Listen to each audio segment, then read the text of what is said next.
conexão entre o conhecimento acadêmico e a aplicação prática industrial, o que garante a constante atualização e melhoria das práticas e tecnologias utilizadas.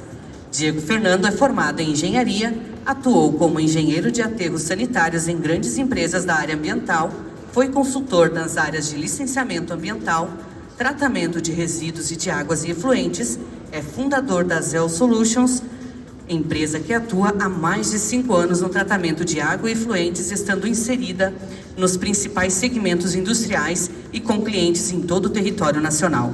Para suas apresentações, com vocês, Tanara e Diego. Sejam muito bem-vindos à Arenas Startups FIEMA Brasil 2023.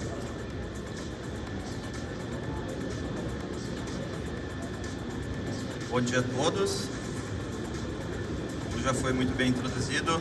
Sou Diego, engenheiro ambiental. Essa é minha colega Tanara, engenheira química.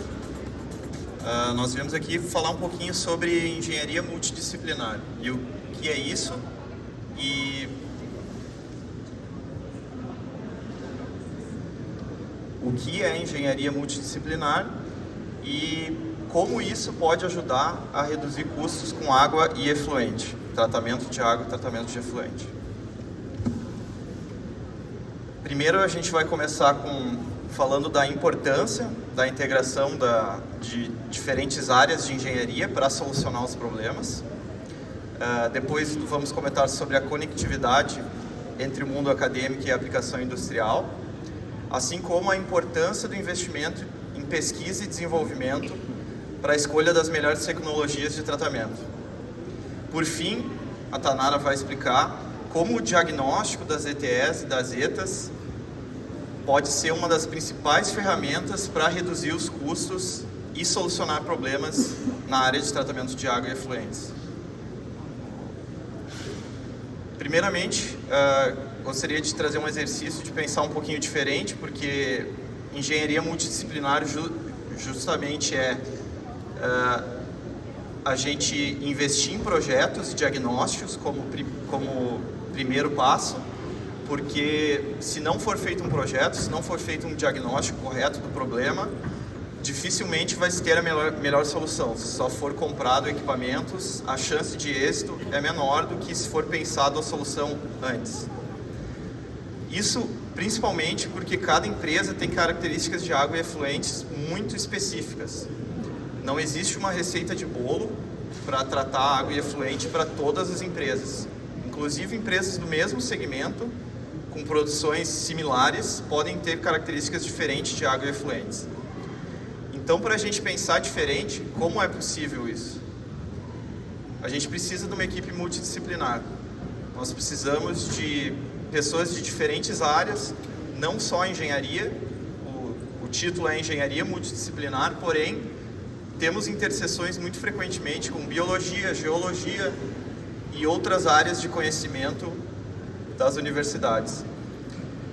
Uma coisa importante é que, às vezes, o que limita um projeto não é necessariamente uma questão ambiental. Então, não adianta pensar que o engenheiro ambiental ou o engenheiro químico vai resolver todos os problemas que tangem água e efluentes numa empresa. Nós estamos focando um pouquinho mais nas indústrias, tá? Porque a gente entende que o problema da água, ele é generalizado, não é só a parte residencial. Isso foi um dos segmentos que nós atuamos e por isso escolhemos esse assunto. Não quer dizer que um é mais ou menos importante. Aqui uma breve apresentação da nossa equipe.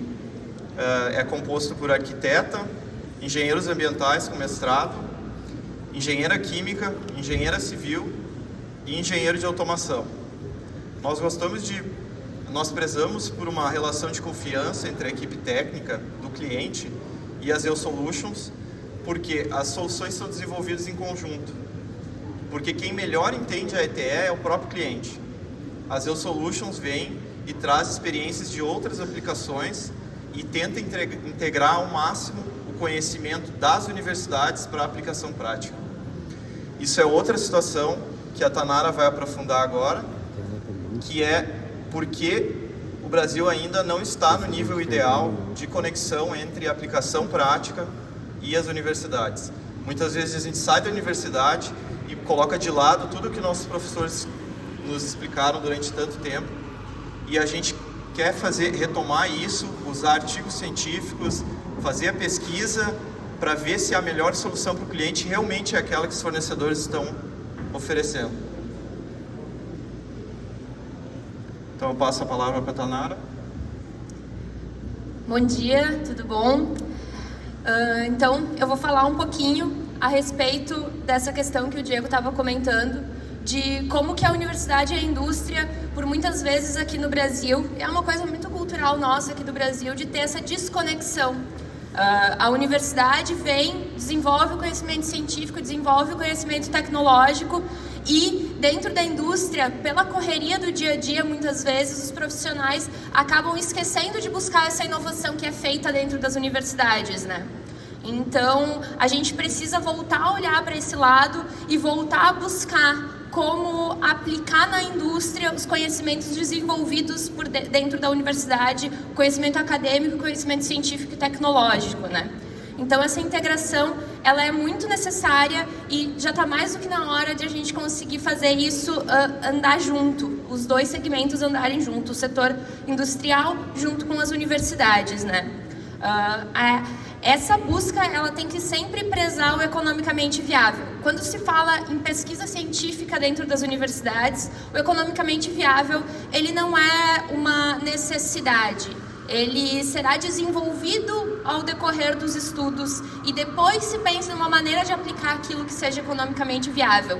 Porque para tu conseguir inovar, para tu conseguir fazer coisas diferentes, pensar fora da caixa, tu precisa muitas vezes não se preocupar com o economicamente viável dentro da universidade e depois se faz essa conexão do conhecimento científico dentro da indústria, aplicando de uma maneira que seja viável para o setor.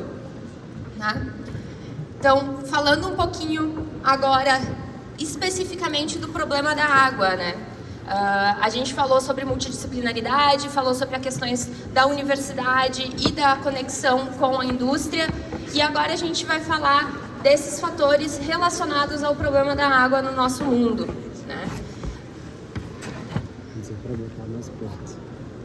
Então, quando a gente pensa na água, a gente pensa que o prognóstico é a escassez. Já está bem batido e todos nós sabemos que a água está se tornando um recurso cada vez mais valioso. Se vocês perceberem nos mapas, cada pontinho vermelho desses, desde o ano de 2016 até o ano de 2020, é uma seca maior do que nos últimos 100 anos. Então, a gente está tendo eventos de seca muito recorrentes. A gente está cada vez mais na escassez da água. E a água que a gente tem, por muitas vezes, ela já está poluída, né? Agora que a gente começou, faz pouco tempo, né, nas últimas décadas, que a gente começou a olhar com um olhar mais carinhoso para o meio ambiente e entender que a gente faz parte disso, que a gente está nesse meio, que a gente precisa preservar e a gente precisa cuidar da nossa água. Em boa parte dos nossos recursos hídricos já está num nível de poluição que precisa de tratamento para ser utilizado. Por isso que a gente tem as ETAs municipais para conseguir fazer esse tratamento na captação dessa água. Então a gente precisa começar a pensar que a escassez de recurso limpo, ela está aí e a gente vai ter que contornar esse problema. A gente vai ter que ter uma maneira de olhar para isso de uma maneira que a gente consiga botar dentro da indústria uma água com qualidade, que a gente consiga fornecer água com qualidade para as pessoas também. Falando então em escassez, esses são números que assustam. Hoje a gente está em 8 bilhões, se eu não me engano, a gente já bateu os 8 bilhões de pessoas no mundo e 3 bilhões dessas 8 sofrem com escassez de água. Dentro do Brasil a gente tem 89 milhões de pessoas que sofrem com escassez de água. Então é um problema muito sério e a gente precisa cuidar do nosso recurso hídrico com mais cuidado. A gente precisa entender melhor e aproveitar ao máximo essa água.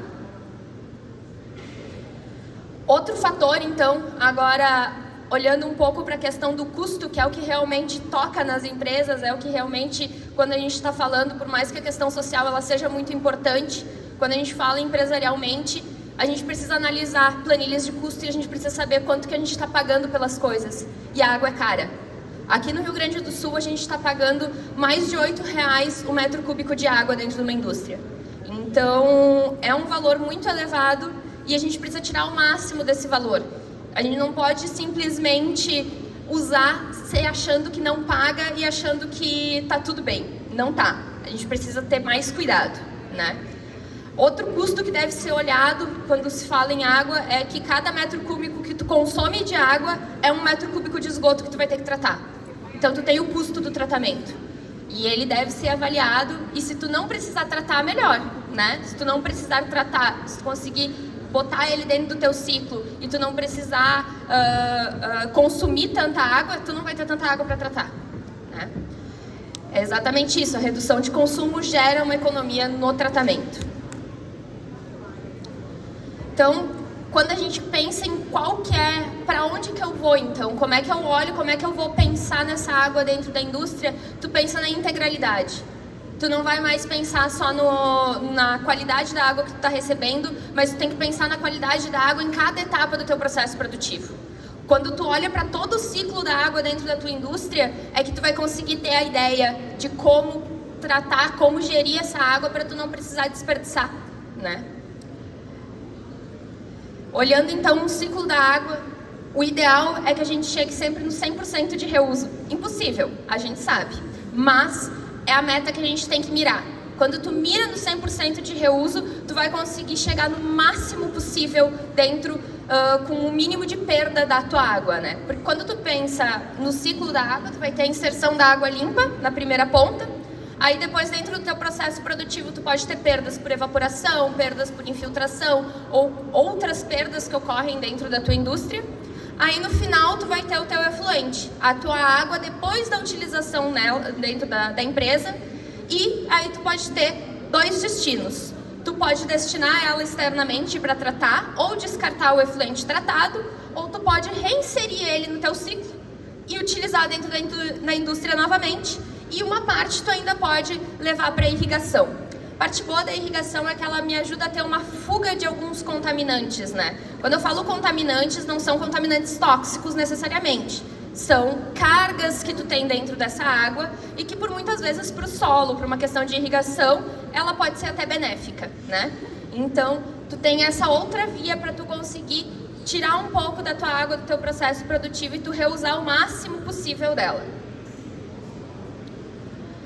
Como é que a gente faz isso? Como que a gente aplica isso no dia a dia da indústria, né? O primeiro ponto é tu caracterizar toda a água que gira dentro da tua indústria. Tu vai ter que... Eu acho que o microfone não está funcionando, mas... Não sei se tem outro. Mas vocês estão me ouvindo bem? Porque eu consigo falar alto também, então... Voltou agora, voltou. Vamos lá, então. Primeiro ponto é tu caracterizar toda a água que tu tem dentro da tua indústria. Desde a tua água que tu chega, qual que é a qualidade da água que eu preciso para abastecer os meus equipamentos, para abastecer meus processos, e qual que é a qualidade da água que sai, quais são as águas residuárias formadas dentro da minha empresa, né? Primeira pergunta que a gente faz, como é que é o processo produtivo? É uma empresa de alimentos? É uma empresa metalmecânica? Qual que é o segmento dessa minha indústria? Vai me dizer quais que vão ser os principais usos da água dentro dessa empresa e depois, quais são os produtos químicos que eu vou agregar dentro do meu processo produtivo, né? Essa minha água, ela vai precisar ter uma inserção de produto químico para, por exemplo, eu preservar algum equipamento, né? A minha água vai estar dentro do equipamento, eu preciso que esse equipamento não corroa, que ele tenha um bom funcionamento, então eu vou ter que colocar algum aditivo químico. Que aditivo químico eu tô colocando? Qual que é a quantidade dele que eu tô colocando, né? Quais são as análises necessárias, então, para caracterizar essas águas com esses produtos químicos adicionados? Aí, depois que eu faço todo esse raio-x do processo empresarial, eu vou lá e eu penso quais são as análises que eu realmente necessito fazer, porque a gente sabe que a análise de água em laboratório, ela não é barata, ela é um serviço caro, então a gente precisa pensar e fazer com muita consciência essas análises, né?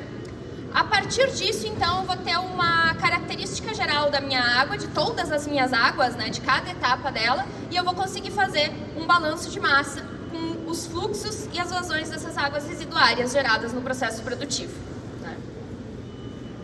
Então, pensando quais seriam o passo a passo. Primeiro eu elaboro um plano de amostragem, com pontos dentro da indústria em que eu vou ter que amostrar essa água, análises que eu vou ter que executar em cada um desses pontos, e depois a gente faz um mapeamento dessas fontes de geradoras e consumidoras de água, né? E quando eu digo mapeamento, realmente é um mapa, porque isso ajuda muito nas próximas etapas do processo. É realmente pegar um mapa da empresa e dizer, nesse ponto eu produzo, eu consumo tal água, eu gero tal, nesse ponto eu consumo tal, eu gero tal. Isso me ajuda a ter uma visão geral para depois a gente conseguir ir para a próxima etapa, né? Que é o diagnóstico. Quando se fala em diagnóstico, a gente vai pegar quais são as qualidades dessas águas residuárias geradas dentro da empresa, junto com as análises, todo o processo de caracterização feito anteriormente. E a gente vai pensar como que eu posso, por exemplo, reutilizar diretamente essa água. Eu tenho uma água, por exemplo, vamos pegar um exemplo de uma indústria metal-mecânica em que eu tenho um banho X, e nesse banho eu faço o meu banho para ter o meu recobrimento na peça, e em seguida eu vou fazer enxágues nessa peça para ela chegar numa qualidade ideal no final do processo produtivo. Por muitas vezes tu consegue reutilizar o teu último enxágue, que ele é mais limpo, né? A peça que passou por lá, ela já descarregou toda a sujidade nos outros, eu posso reutilizar esse último banho lá no início do processo produtivo. Então, tem outros exemplos, tem outros lugares em que se pode fazer isso. Isso é muito dependente de caso a caso da indústria, né? Quais são as qualidades da água, como eu disse lá na caracterização, qual que é a qualidade da água que eu vou necessitar. Se tu não precisa de uma água com qualidade elevada, tu consegue reutilizar o efluente de um outro lugar na entrada daquele processo. E isso reduz muito o consumo de água, né? A partir disso, que se conseguiu ver quais são as possibilidades de reuso direto dentro da empresa, a gente vai olhar para a ETE e vai pensar qual que é a estrutura que eu tenho na minha ETE dentro da empresa e o que ela é capaz de tratar e o que ela não é capaz de tratar, né?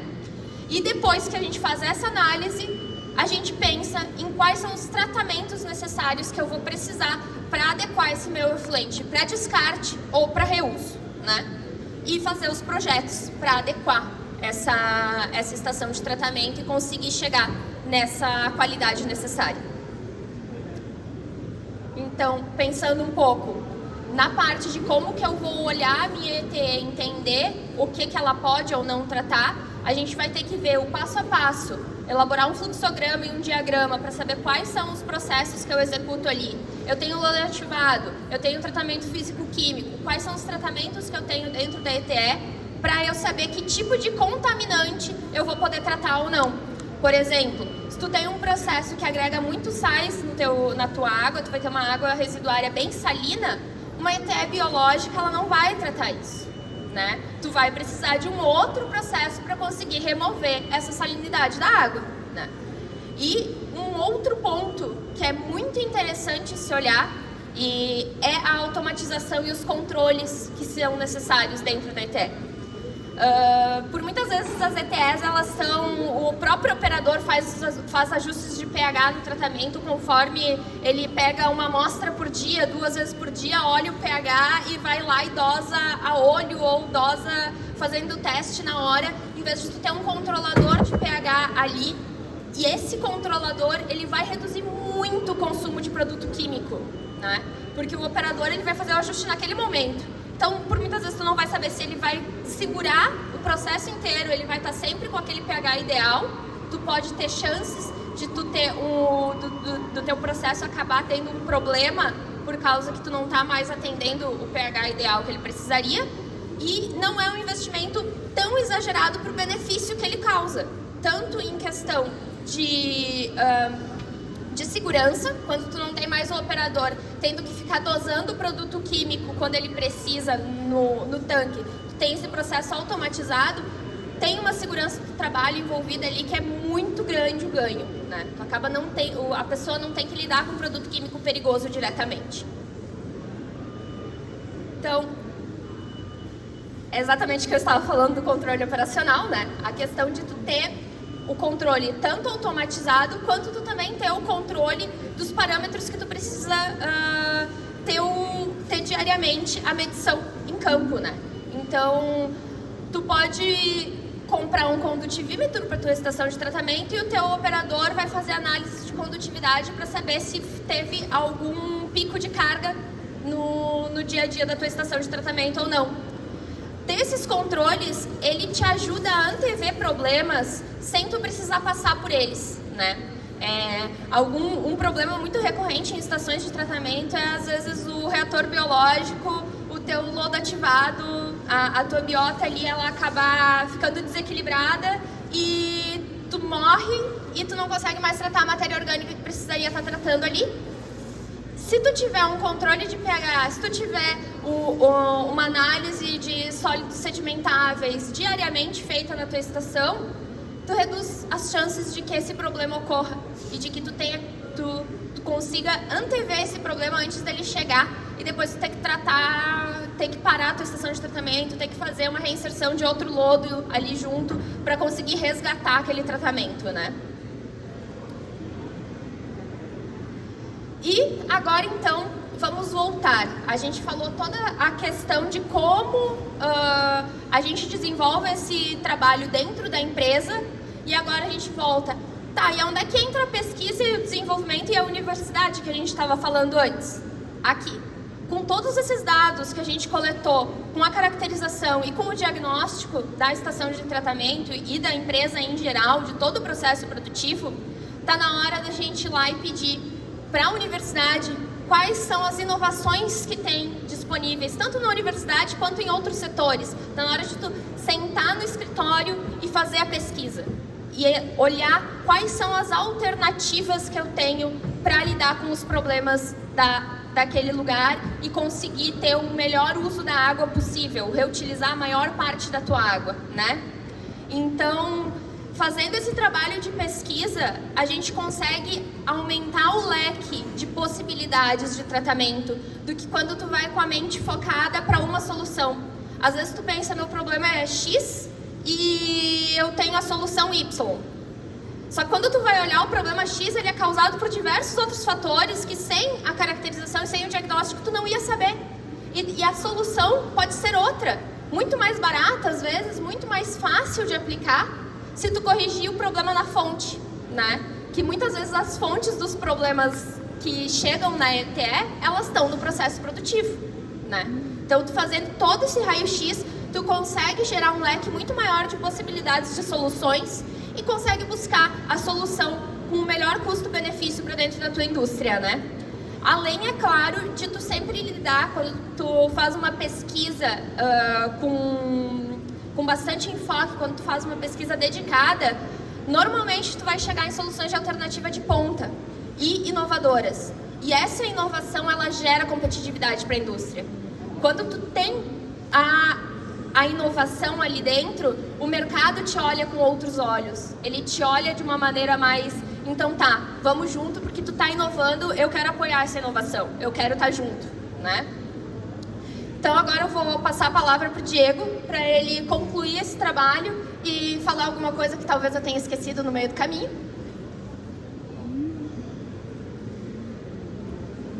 Então, deu para tirar uma ideia bem aprofundada aí do que é o principal objetivo. É investir em obtenção de dados e informação. As decisões que a gente toma precisam ser embasadas em dados. Se tu não conhece teu efluente, se tu não conhece tua ETS, se tu não conhece teu processo produtivo, a chance é que a decisão que você está tomando, ela não é a mais assertiva para o seu problema. E como a Tanara falou, muitos problemas que estouram na ETE, porque tudo estoura na coitada da ETE, podem ser resolvidos lá no início. E muitas vezes não deveria ter sido encaminhado para a ETE. Então, um último pensamento é por que no Brasil se tem a cultura de não tem problema investir 1 milhão em equipamentos, mas investir 50 mil num projeto é caro. Eu vejo as cabeças balançando aí. Não é uma crítica a fornecedores, não, os fornecedores fazem o seu papel, mas tudo que um fornecedor mais quer é receber um projeto com uma lista de materiais e equipamentos para orçar. Quem foi que disse que aqueles equipamentos é a melhor solução para a empresa? Esse que é o pensamento que a gente quer exercitar aqui. Então, finalizando, a redução no consumo de água limpa tem um impacto positivo nas finanças da empresa. E mesmo se a fonte de água é um recurso como poço subterrâneo ou como um recurso superficial, como um rio, toda a água que tu usa, depois tu tem que pagar o tratamento. Então, se tu gasta menos água, tu paga menos tratamento, que nem a Tanara falou. E tem outra situação, os recursos, eles secam. E se a empresa quer aumentar a produção deles e está limitada a um poço que fornece X metros cúbicos por dia, o reuso é uma fonte de água, entre aspas, ilimitada, se a gente consegue o reuso 100%. Então é mais uma opção que vai ser cada dia mais obrigatória para as empresas poderem expandir o processo produtivo. Damos ênfase também à automação e o controle eficiente, tá, dos processos, porque a gente vê em diversas ETS que nós prestamos consultoria, que às vezes o básico não está sendo feito. Aquilo que a gente ouviu extensivamente dos nossos professores, quem é da área ambiental, química, não é feito às vezes porque não tem um investimento num equipamento para medir em campo pelo coitado do operador lá, que faz o que ele consegue com o que ele tem, né? Às vezes um investimento de 5 mil, 10 mil reais pode resolver um problema que estava fazendo a empresa orçar um equipamento de 1 milhão para resolver, que não é mais necessário por causa de um ajuste na ETE. Só com controle operacional, essa é a palavra da ordem. E sem falar na segurança, que nem a Tanara já comentou também. Ali eu já comentei, então, os reusos diretos também é uma ênfase. E gostaria então de agradecer pela atenção de todos e ao Sebrae e à FIEMA a nos propiciar essa oportunidade de apresentar aqui a nossa empresa. Obrigado.